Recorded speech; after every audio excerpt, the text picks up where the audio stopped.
大家好，我係 Sam 哥，催眠學院嘅 Sam。當初學催眠唔係諗住做催眠師嘅，嗰陣係做緊銷售，純粹想學多啲關於人性嘅嘢啦 ，NLP 啊、催眠啊都去學嘅，九型人格啊，咁就幫助開單嘅啫。咁做下發現呢樣嘢其實係非常有趣嘅，唔單止可以改善溝通啦、改善工作效率啦、改善情緒啦，亦都可以幫助好多人解除個心結嘅。其實當初係冇特別諗住創立呢個學院嘅。咁諗住不如都開個 studio 啦，方便我見 case。咁當初都係幫啲 friend 做嘅。咁做下發覺個效果好好喎，啲 friend 嘅 feedback 又好，咁仲有錢俾翻我。咁後來就將個焦點咧逐漸轉移做呢一行，因為好多人做呢行，或者係甚至乎教佢哋學生會好主張，我哋做呢行咧唔使用腦嘅，用個心就得㗎啦。其實我係唔認同嘅。你做任何一件事，心固之然重要啦，心腦其實係要並用嘅。齋講心唔用腦，同埋齋用腦唔用心，其實都唔健康。齋用腦唔用心，咪會變咗好冷漠、好抽離咯。齋用心唔用腦咧，就變咗太感性，好容易俾對方捲入咗佢嘅情緒漩渦裏邊。所以心腦並用先至係最健康。嗱，中間喺個過程裏邊咧，發現有一樣嘢非常有趣。通常嚟揾你講我要處理某啲嘢，譬如我要處理同屋企人關係，我要處理某啲壞習慣。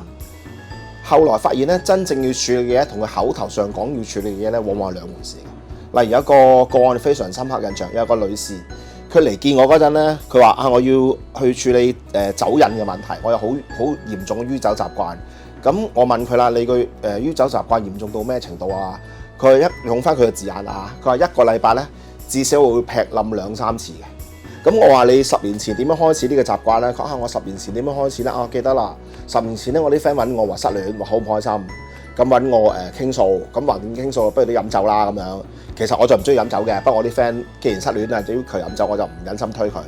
咁好啦，從此咧就有咗個口碑喎。啲 friend 一唔開心就揾佢飲酒傾偈。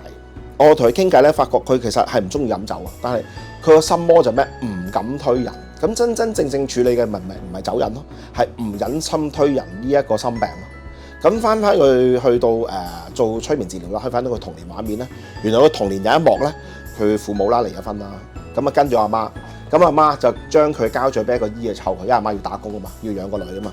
咁嗰個阿姨咧就喺佢側邊耳仔不斷講話咩咧？你唔好成日煩住你阿媽，你阿媽要揾食啊！你唔好成日煩住你阿媽，你阿媽要翻工啊！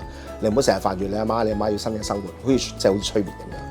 咁呢個女仔咧，佢腦裏邊嘅潛意識就不自覺植入咗一個種子，我唔可以推人哋嘅，我唔可以拒絕人哋嘅，否則人哋就會唔愛我啦。咁真正要處理嘅唔係酒癮本身咯，真正係處理佢唔敢去拒絕人呢個心魔。咁處理咗之後咧，佢仍然可以飲酒，不過幾時飲就可以自己時飲，想幾時停就係幾時停，幾時想幫人就可以幫人，幾時想拒絕人就可以敢於拒絕人。咁去揾翻佢情緒上面嗰個出路嘅自由啦。咩人需要催眠治療？俾一啲情緒困擾嘅人需要催眠治療。OK， 例如可能工作發揮唔到平時應有嗰個水準啊，或者好多時經常俾某一件事去纏繞住自己啊，又或者成日覺得好在乎人哋對佢嘅睇法啦。咁變咗佢嗰個情緒唔再係俾自己主導啦，俾其他人主導，或者俾外界主導。咁呢啲情況之下就可能需要揾一個出路啦，情緒嘅治療啦，會係我催眠人係唔會用陀錶嘅，譬如可能用導入法啦，導入法令到佢放鬆啦，進入一個似夢非夢嘅境界啦。咁當然好多人聽咗呢一句説話就以為係咪進入一個迷迷糊冇晒色嘅境界？唔係嘅，嗰啲係電視劇裏邊嘅表現啫。其實進入咗催眠狀態咧，係有機會比平時嘅清醒更清醒嘅。反而好多情況之下，呢啲狀態咧會浮現咗一啲嘅智慧咧，係你平時有不過發覺唔到嘅。反而好多人喺呢個狀態之下會諗通咗咧，平時諗唔通嘅一啲問題。長期目標希望更加多香港人啦，意識到自己係其實人生係有權揾翻自己嘅情緒自由。情緒唔係你嘅敵人嚟嘅，其實你嘅潛意識去提醒緊你某啲嘢。我個宗旨好簡單，就係協助大家揾翻情緒上面嘅自由。